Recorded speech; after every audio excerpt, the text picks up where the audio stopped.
मेहनत इतनी खामोशी से करो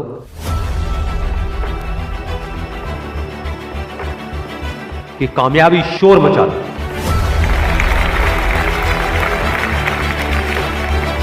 कामयाब लोग अपने फैसले से दुनिया बदल देते हैं, जबकि नाकामयाब लोग दुनिया के डर से अपने फैसले बदल देते हैं। अगर तुम सूरज की तरह चमकना चाहते हो तो पहले सूरज की तरह जलना सीखो। जहां तक भी रास्ता दिख रहा है वहां तक तो चलो, आगे का रास्ता वहां पहुंचने के बाद दिखने लग जाएगा। हर छोटा बदलाव बड़ी कामयाबी की शुरुआत होता है। इंसान सफल तब होता है जब वो दुनिया को नहीं, खुद को बदलना शुरू कर देता है। कुछ ऐसा करो कि तुम्हें छोड़ने